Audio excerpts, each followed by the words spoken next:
Good evening, this is Street Talk, and I'm Father Russ Carmichael. I really appreciate always that you people let me into your home. Busy day today in New London, right? We had Mike Passero that was on the show behind me.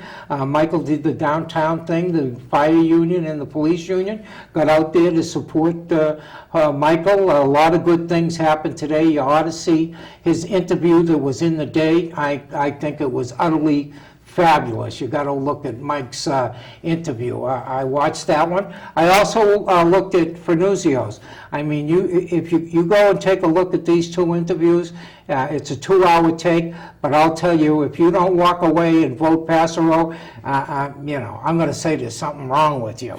Okay? So we're really happy, and we're hoping that Michael gets, wins the primary, the 16th. I got a great show tonight. I got a guest on again who's returned with me, and I love this kind of guest from the bottom of my heart. I'll tell you who it is in a minute. Okay, Mr. Cotton is sitting across from me. Dominic is here tonight with me and doing all kinds of stuff at the State House. Unbelievable work. He is doing unbelievable work for us Street Talk people. And we really give it to you, Dominic. And also maybe we'll talk a little bit about your son and where we are on the medical thing. I got one thing I want to say. Special prayers for Muncie and her husband and family tonight. Muncie's husband, all of us in the Hispanic community know who I'm talking about. Her husband's got a medical bout going on. We love you, Muncie, and I know you're always watching me, and our prayers are with you. And our prayers are with all our people who are having health issues, okay? I pray for you, and I know you pray for me. But I got back with me from famous courts and Norm Pattis. Thanks for having me back. Oh, God bless you. Always great to see you, Norm. Yeah, anytime I need an attorney, see, I'm going to use these shows. I'll be calling him up. Hey, Norm, I need you. Where are you? I'm here. 1-800-CHAOS. You always know where to find me. Boy, busy guy. You've been a busy guy lately. Well, the summer's over. It's time to get back to work, and it's time to go back to court and raise some hell until about Christmas time. And I got to tell all my viewers, they got to look you up. You got your own blog. You write a lot. Okay, you write a lot. You got a great blog. I follow it. I also follow you on Facebook because I like to see how many people go after you. You got as many people trashing you as I got. I don't think that's possible. No, I aspire to that. But, I'm working on it. But I was reading your blog the other day. I want to jump right into this because it is a big issue with me. You were talking about immigration, okay, and I have the whole quote about you talking about violence is the engine of history, and the whole thing you talked about, the way demographically we push people from one country to the other, and that's what I don't think a lot of people understand what's happening around the world with immigration. All over the place. I don't think they know what's happening with them coming out of Syria, with the boats and everything else like that. I mean, we knew this going well on because my daughter in the Coast Guard and the rescue things trying with Italy and stuff like that. But we're talking about huge populations being pushed all over Europe. Yeah, no, I think that's right. I mean, look, the nation state has been the primary way of organizing the globe in terms of politics since the Peace of Westphalia, I think in 1649. I think the nation state's on its last legs, and the world is bursting at the seams. We can't control borders. We've got people flooding into the United States from South and Central America and the Caribbean.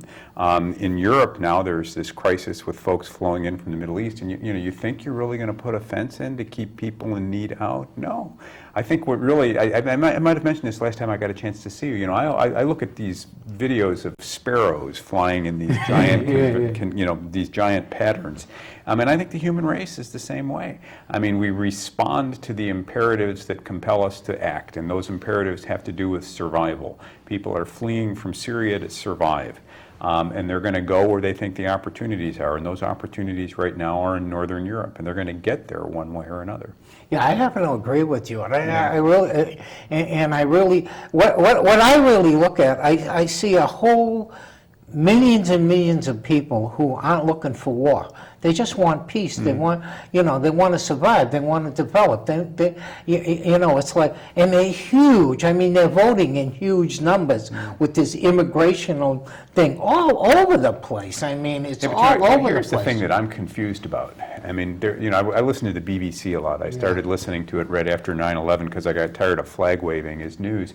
And so the BBC's been all over the Calais problem, the channel, from France to England. And there have been standoffs there all summer long, sometimes violent, and a number of people have lost their lives. And so when this current round began, when people began to flood into Greece and into Italy, they interviewed some woman on the island, I think it was Chios or Lesbos, I'm not sure, but she said, to one of the immigrants, why don't you stay home and fight for your own country? And so I'm sympathetic with people wanting to flee, to go to a peaceful land, but I'm also suspicious of people who won't stay and fight for their own.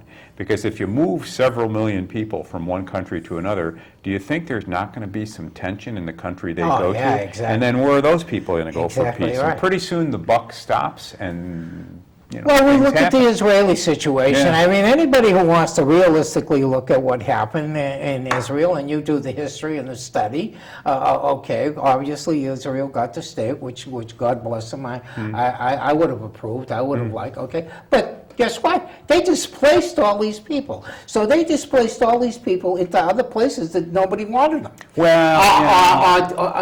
Or did they? Okay, that becomes the question. I think nobody's talking about what I call demographic warfare, the use of people as weapons. And so, Israel's neighbors didn't want Israel to exist. They promised to push Israel into the sea. So and people were displaced, many against their will. I'm not going to justify that. But their neighbors made no effort to assimilate them. They kept them in camps so that they'd become ticking time bombs, and now they get to send them back into Israel with suicide vests on.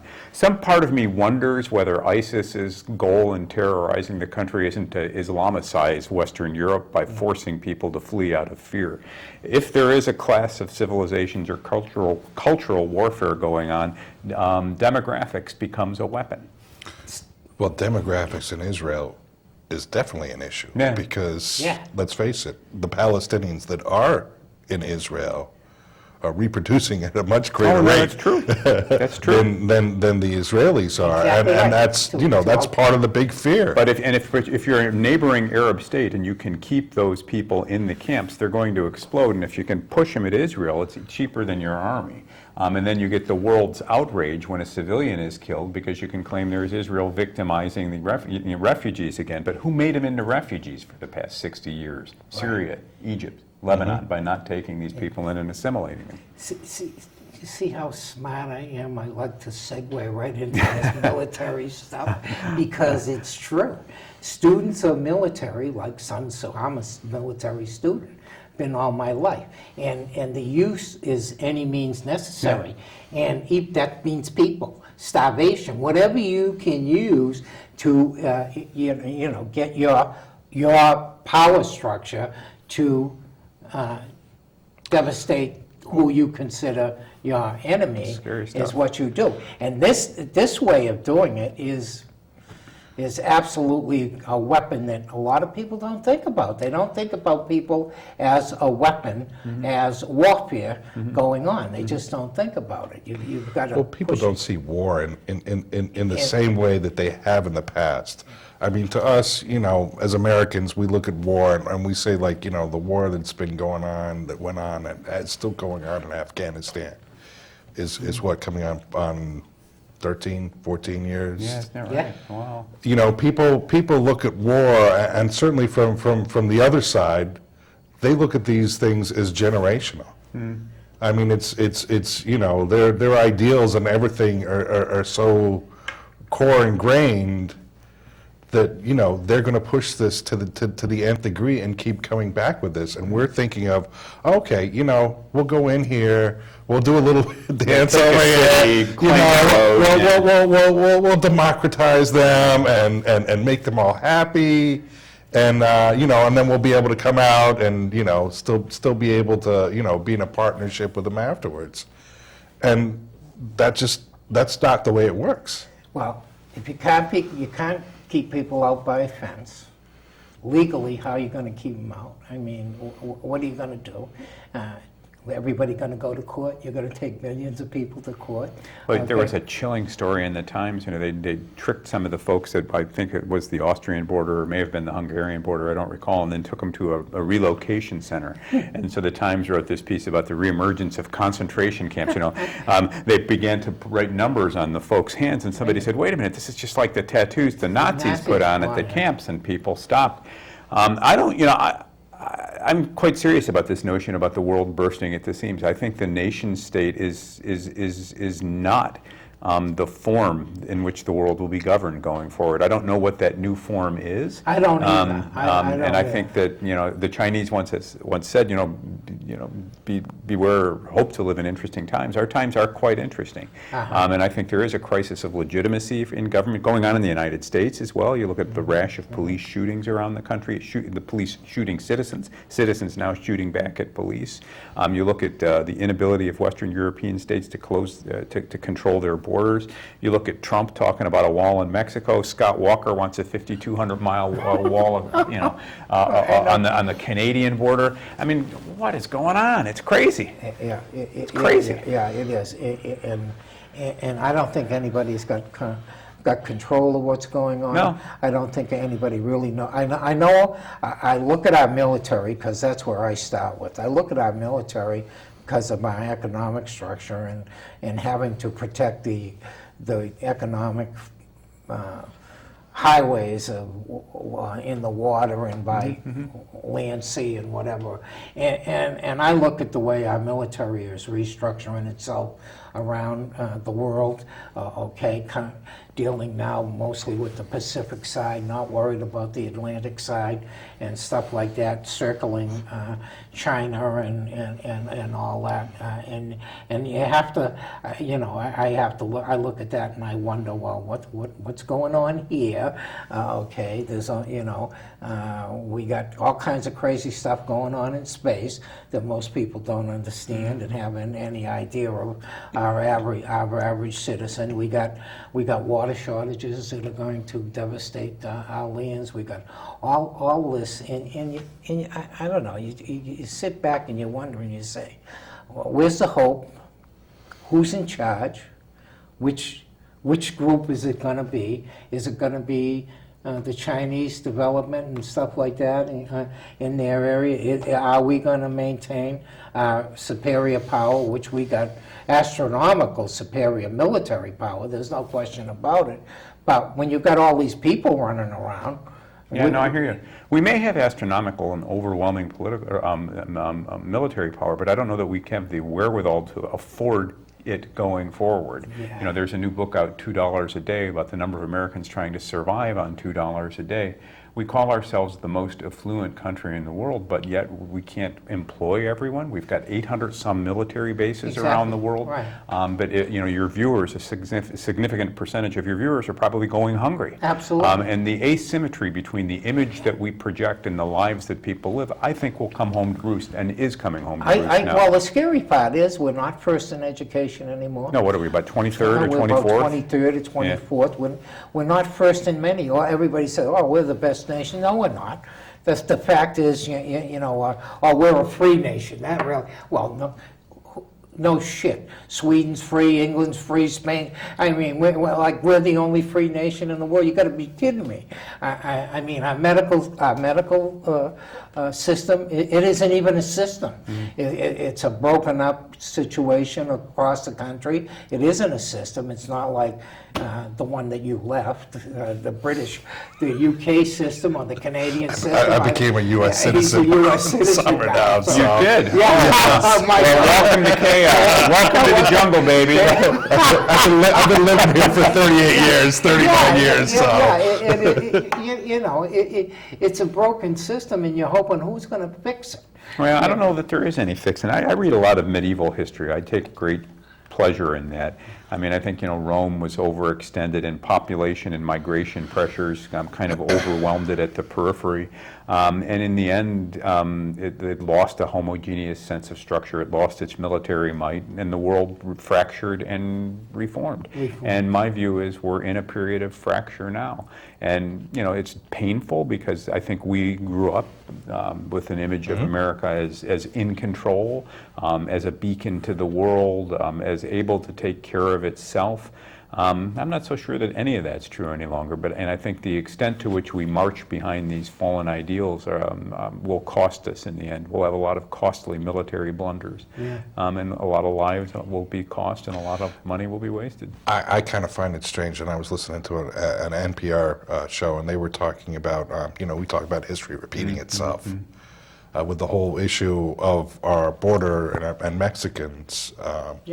Back in the 1930s, when we were going through our Great Depression, a similar foundation was brought around with the idea that, here are the people that are taking all these jobs from us when we don't have the jobs to give. They deported millions of people back to Mexico in the 1930s, all the way up through World War II. Well, that's the thing that amazes me. You look at the presidential race, and who are the two people that draw the most attention? Donald Trump and Bernie Sanders. And why? Both, I think, reflect a certain amount of anger and rage by the forgotten middle and lower middle class. So Trump's solution is, let's get rid of all the brown people, all the foreigners, we'll throw them out and you'll be fine. And Bernie's is, let's share.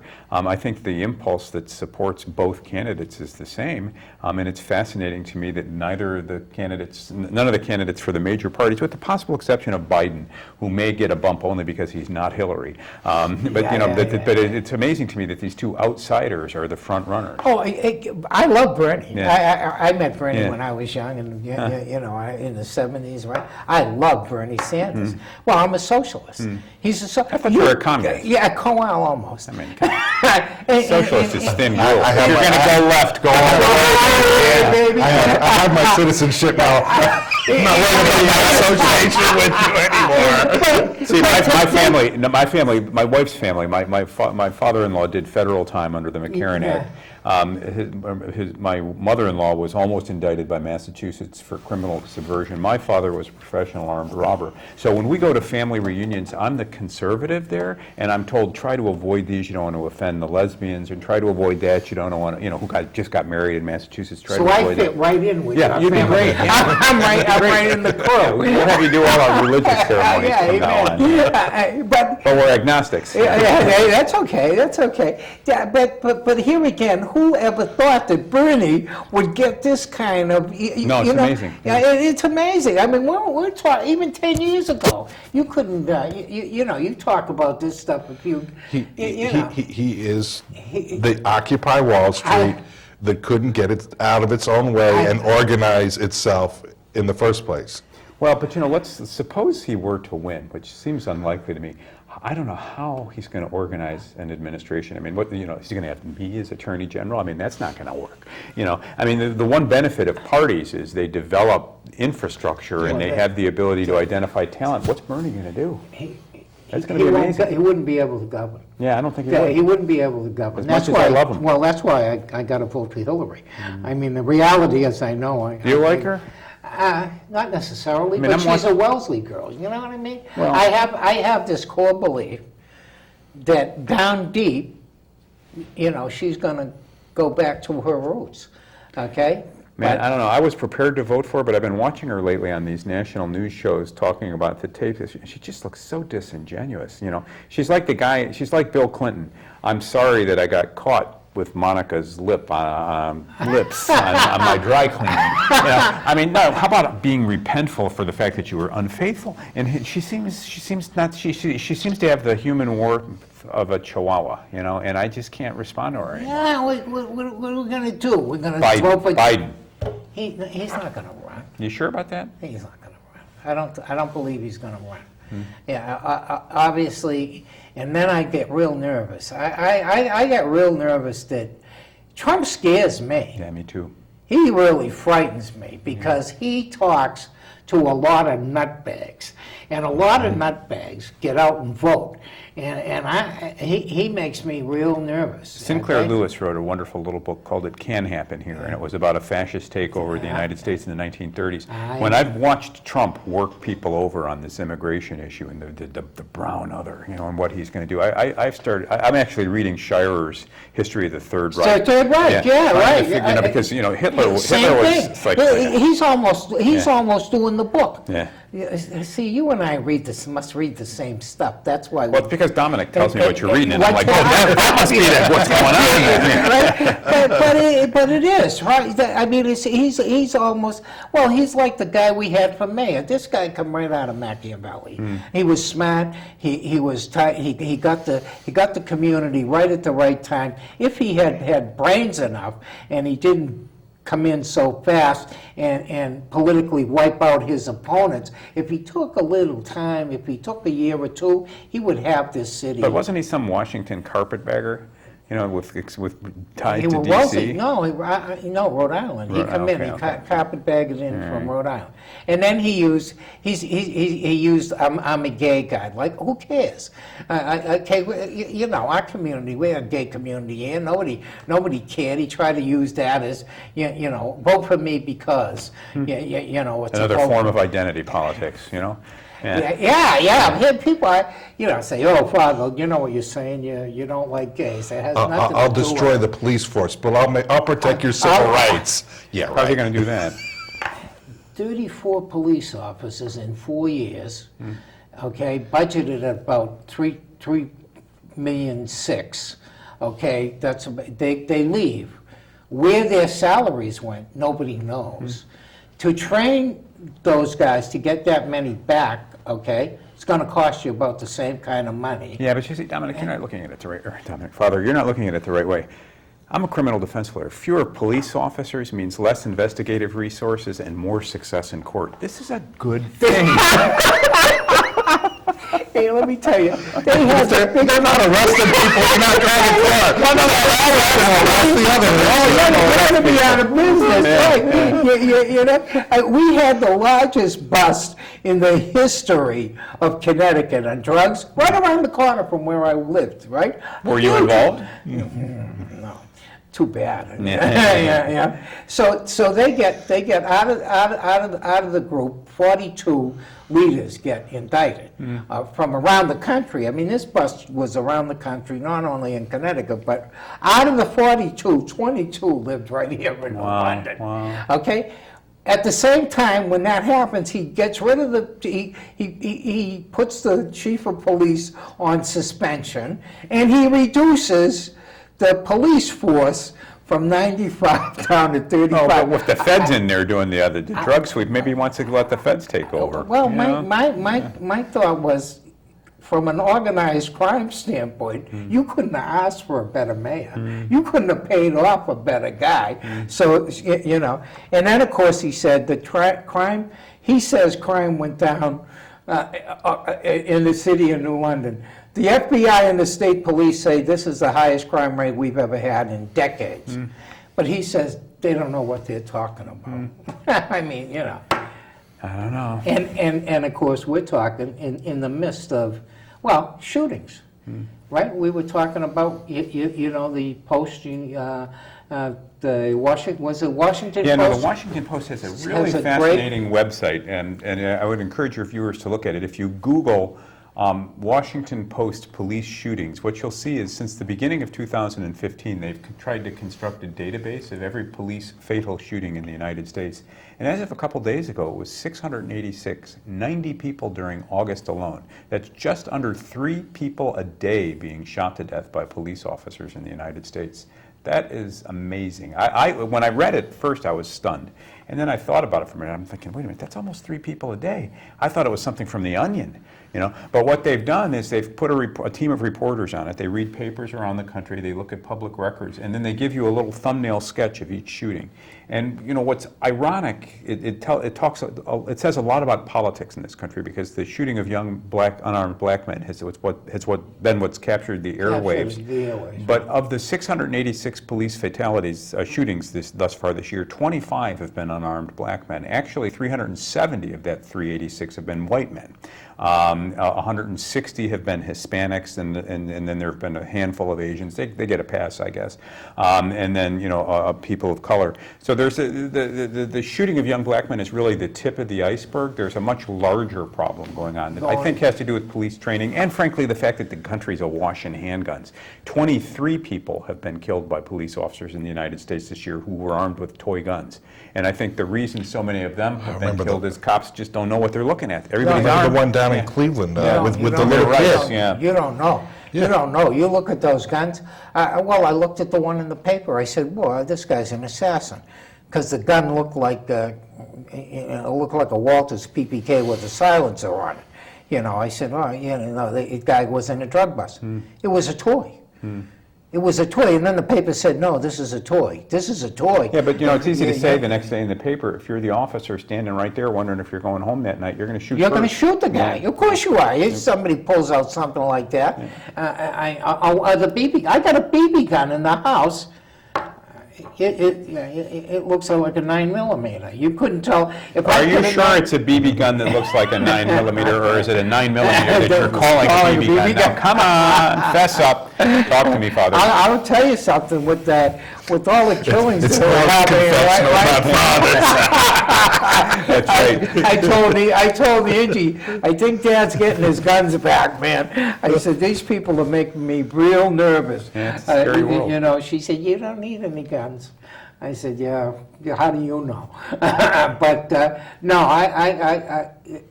I don't know what to do. I don't know what to do about guns. I don't think we can do anything about guns. No, I think there are probably too many of them out there now. Yeah, you ain't going to get them back. Yeah, I think that's right. Okay? And I do hate to say it. I know. I mean, you know, I was the other side of the law. I don't care whether you got gun laws or not. If I need to go and do something, I know where the guns are. Or I happen to know how to make them.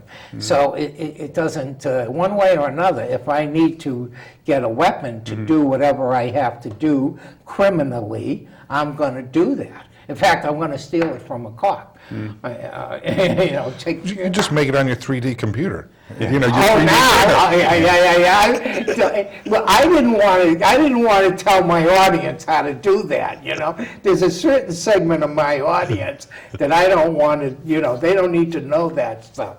You know, it is really it's a really interesting thing when you do talk about crime and when you have people that you know deal in crime.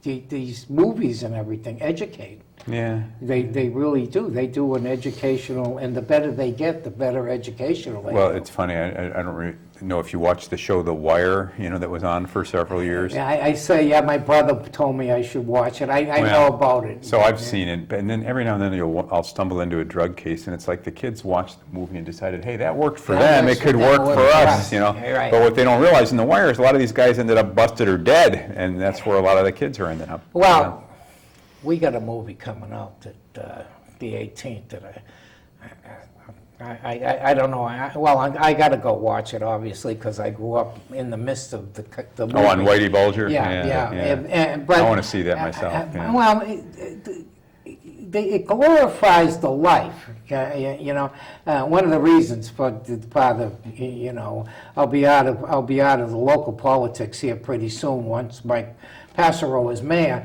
And I've had a couple of people, they want me to do a book, okay? And the problem is, I really have problems with some of the movies, and I have problems with some of the books. They're almost like how-tos for people that, you know, that are interested in that stuff. And I'm not sure I want to contribute to that kind of situation because I was pretty good at it.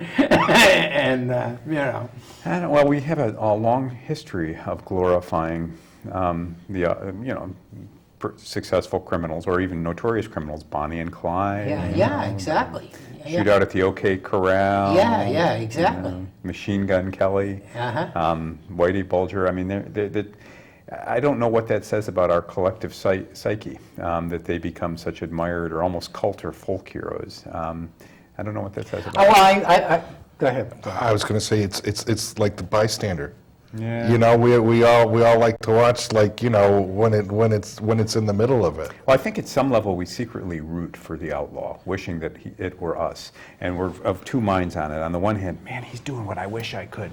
On the other hand, I don't want that SOB to get away with it because then I'm working too hard for nothing. So we root for the guy, and then we cheer when he's also busted, and we get it both ways. We get somebody larger than life, and we get to hate him. I watched the trailer with Johnny Depp, and I'll tell you, the first trailer, I happened to be watching TV, I forget what thing I was going, and then boom, the shot comes on. Before I looked at the TV, and Depp has Jimmy down. Does he?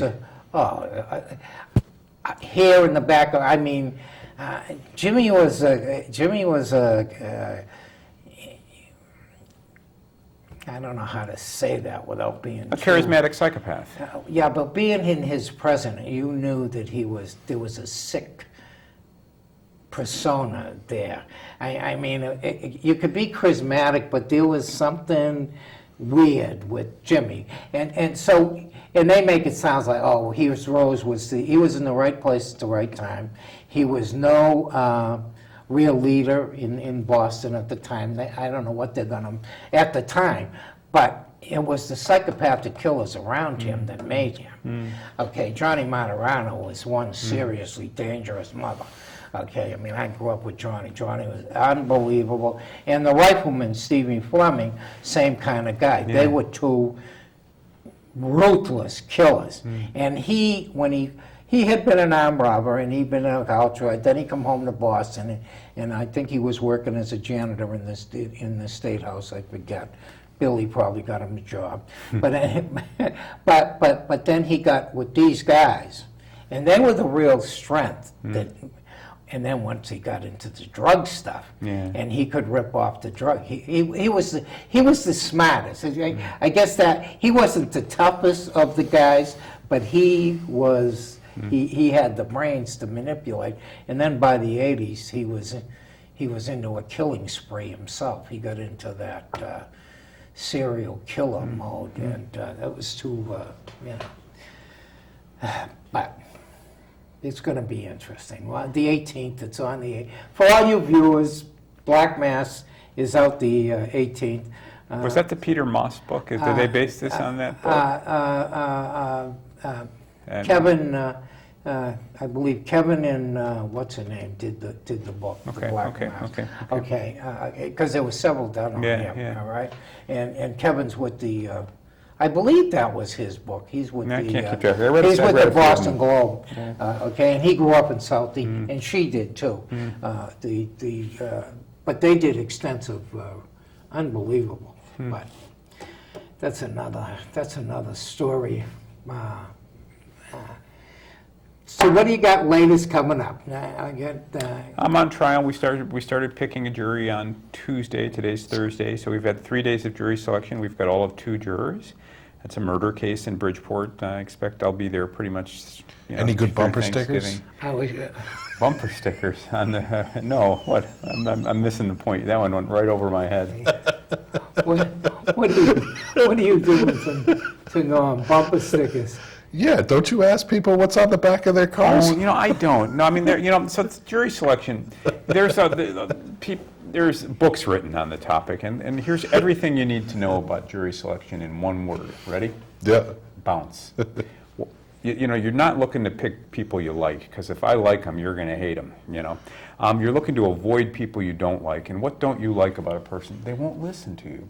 So it really doesn't matter what you talk to a juror about, as long as you get the sense they're listening. And so how do you know what's it like to pick a juror? Imagine going into a room of people that you don't know.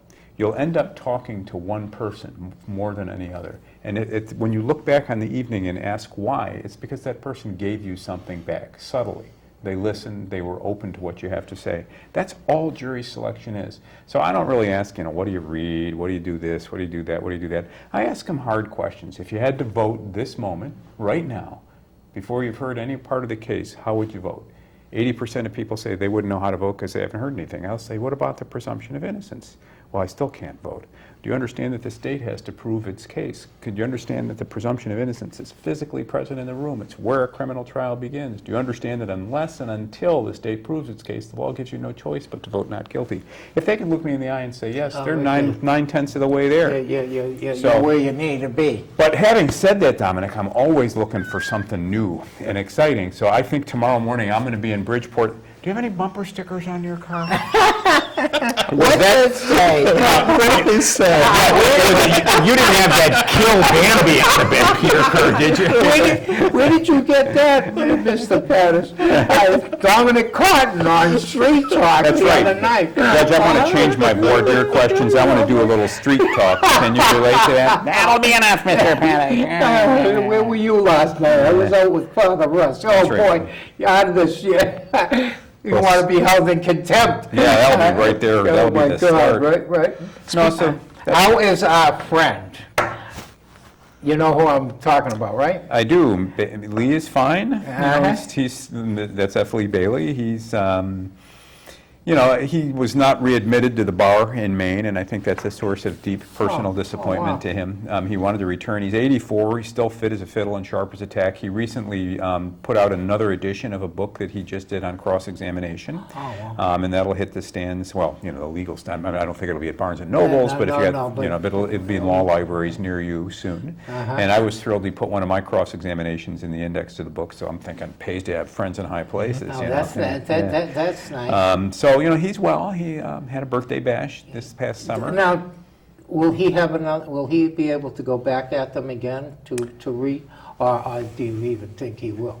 There's no rule that says you can't go back, and so the posture was he got involved representing a drug lord, alleged drug lord named Claude Duboc years ago, and this was the sort of like Pfizer pharmaceutical of the marijuana industry, Mr. Duboc was. So the feds seized his assets, and Bailey made an agreement that he would serve as trustee to manage these assets pending forfeiture. So he got involved in some stock trades, increased the portfolio from like $6 to $30 million in value, managed some French vineyards. And Duboc and he had a falling out along the way. Duboc didn't like the advice that Bailey was giving him. So Duboc fired Bailey, and Bailey had to get out of the case. When he got out of the case, the government took the position that as trustee, all of the monies that were under Lee's dominion and control belonged in effect to the trust, and Bailey was entitled to no fee. Bailey contends that he had an agreement with the government that he could take a reasonable fee. Well, as smart a lawyer as he is, he didn't put it in writing, and I think that he'd never do that again. So the judge ordered him to disgorge all of the trust, and it came to some $4 million. There were some $4 million missing. And so the judge put him in jail, put him in a Florida prison for 44 days until he found $4 million to give the government.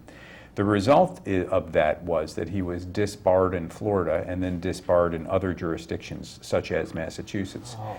So he is free to reapply to any bar that he wants to. He took the written portion of the main bar exam, probably aced it. The guy's brilliant. But he flunked the character section of it in a very close vote. They concluded that he didn't show sufficient remorse for this issue with the government. And then went up to the Massachusetts Supreme Court, and the Massachusetts Supreme Court, I think it was a 3-2 decision or it was a 1-vote decision that kept him out of the bar. One vote. It really is too bad. I mean, obviously a brilliant lawyer. There's no question about it. You know, I mean, I know him from way back when. Auntie Gail that passed away, he was, she had him as an attorney. I knew him through the Halsey stuff when he was in Rhode Island, when he was a young man, was dealing with stuff, you know. He was the North American representative of a guy I represented for a while, who fellow lived all over the world, and I handled this man's affairs in the Eastern Seaboard, and Bailey knew him pretty well. So from time to time, I'd spend a week with Bailey, preparing for one hearing or another. And it was embarrassing because no matter how hard I worked on the file, I'd walk in and the second or third question he'd ask me something I didn't think of.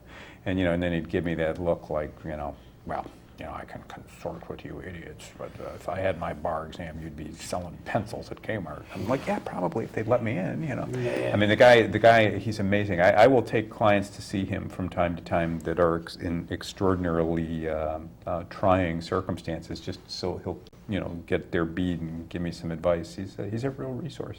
He's a one of a kind.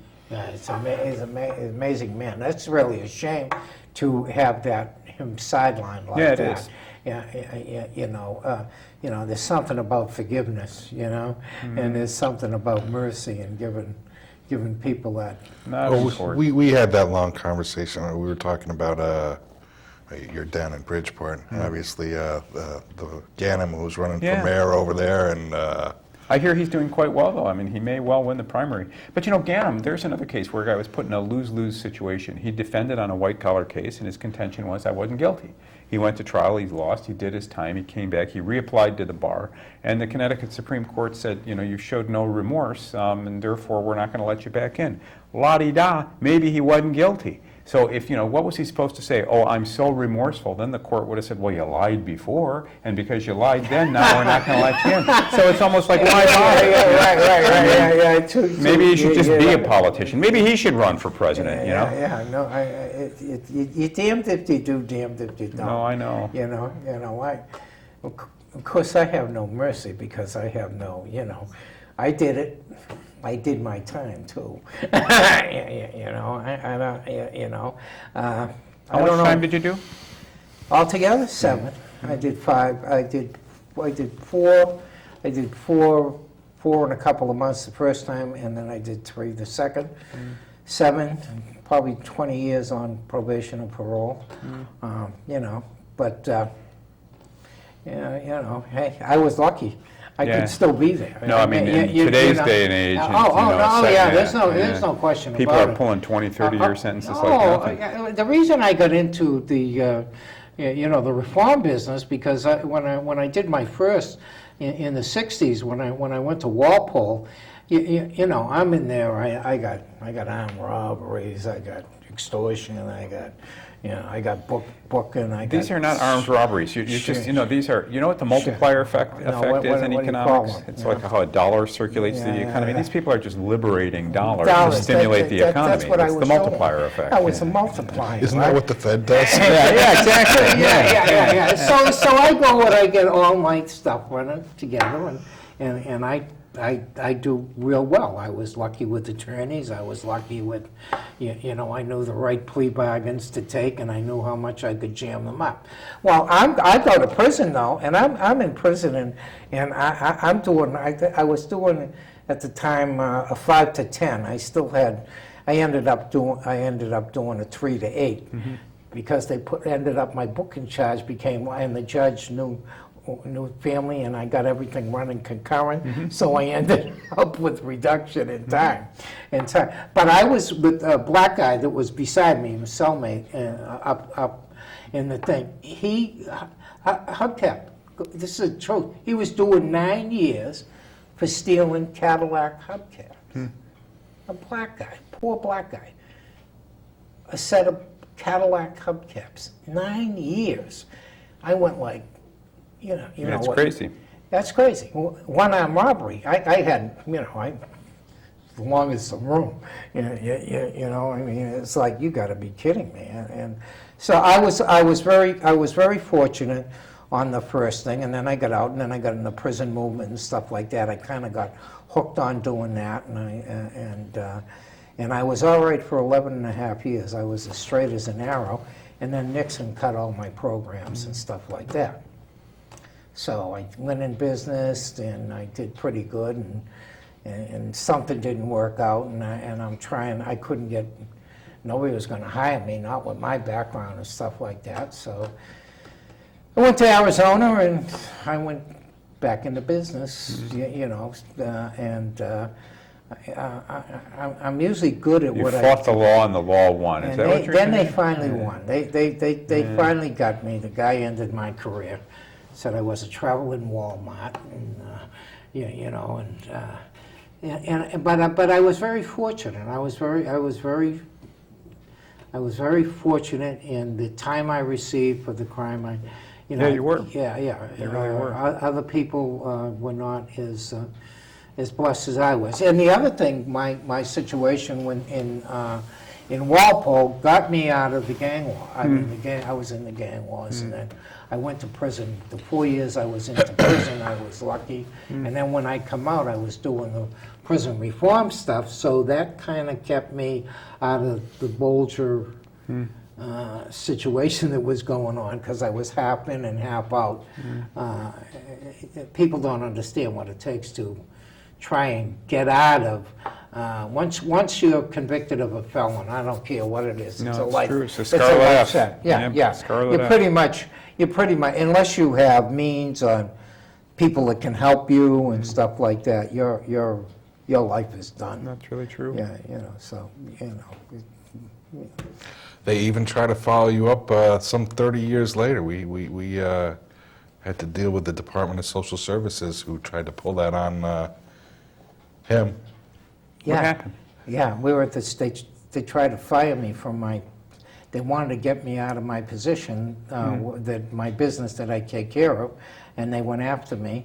30 years later, Have you thought about applying for a pardon? pardon doesn't matter. Okay, now labor laws now are pretty much good. When your situation like mine is so far back. Yeah. Yeah, they kind of. Well, I mean, that's a it. pardon doesn't. They still can get the record. Well, but you don't have the felony. I mean, so I had a fellow years ago, 35 years ago, he, pled guilty to an arson, something about a girl, and, he was going to show her, so he burned her house down. And did a little bit of time, came out and made a wonderful life for himself. And when he got into his mid to late 50s, he wanted to teach in parochial schools, and they were prepared to offer him a job, but for the felony conviction. So we got him a parole, or a pardon, excuse me, and he got the job. Yeah. So sometimes that can be a barrier that It's, can be overcome. At 72, it's You're 72? It's man. yeah. Today, right? Today. Is that right? Yeah. Today's 72. Well, happy birthday. Today. Thank you very much. A week. I was You never announce it. I never announced it. I gotta go. Okay, they're pushing me, so I announced it. Yeah, I never. I'll have you know, in 10 days I turned 60. God bless you. So I'm feeling it this year. Yeah. Well, I've been really blessed, and in spite of the background and stuff, it actually has helped me. Okay, especially in my prison ministry and stuff like that. Yeah, I bet it would. Yeah. It enhances your stuff. As far as, but yeah, they tried to use it against me. Department of Social Services. I just got my DMV thing straightened out with Massachusetts. Massachusetts had a drunk driving charge on me all this time from 1969, okay? You fugitive. And guess what? Why didn't they send a SWAT team up here Guess to what? kick your door down, beat the whoops out of you, cuff you and take you down in I never there? did it. No, I you was didn't? in prison. They put it on my record, and God bless Colonel Reagan, who has passed away now. They put it on my record so that they could pick me up anytime they wanted. It works. Right? So the state police could pick me up anytime. They had this open charge, well, I'm in Walpole prison. I couldn't have done it, right? But I went down to them and I tried to say, look, I was doing prison time. I couldn't. They said, you must have been on work release. I said, they didn't have work release then. You know, but we finally got that taken care of. $700 later, Good and grief. all that stuff. Oh my God! See, Father, we're both legal now. Yeah, there you go. Can you imagine? From Well, I can't. I mean, 1969. I like this ban the box legislation that people are I like proposing. it too, You know, I mean, yeah. once a person's paid their debt to society and done time, they should not be able to use your felony background. status against you. I mean, it's an outrage. And that's why we have mass incarceration. Many of the people that are going back to prison are going for parole violations or They don't technical use it violations. out west, you know. They What? don't use. They don't use. Once you've done your time, they don't care. I carried guns and everything. 22 years in Arizona. Once you do your time, in fact, the judge sentences while you're sentenced, while you're on parole or probation, you can't carry a gun. Outside of that, they don't care.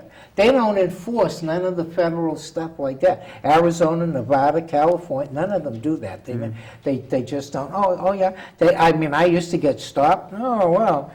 Oh, you've done time, huh, Russ? Oh yeah. Okay. And I'd have a rack of guns because I trapped and I hunted and everything else like that.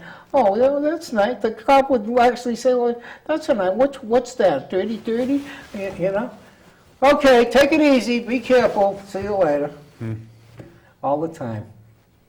Norm, you want to say anything to my audience? I'm looking up.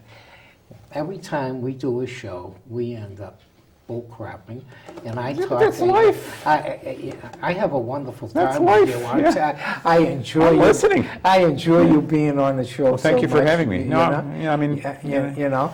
everybody get out and vote. Yep. Find the candidate that's farthest to the left and ask him why he isn't 2 steps further. From what I hear, the incumbent in New London, he's a fraud and a panty waste, and you ought to vote against him, even if you don't know who you're voting for. Change is a good thing. It's in the air. Take a deep breath. And who's your candidate? Passero, Mike Passero. Mike Passero all the way. All the way, Mike Passero, absolutely. Because if you don't vote for him, I might come into town and run, and you think you got problems now.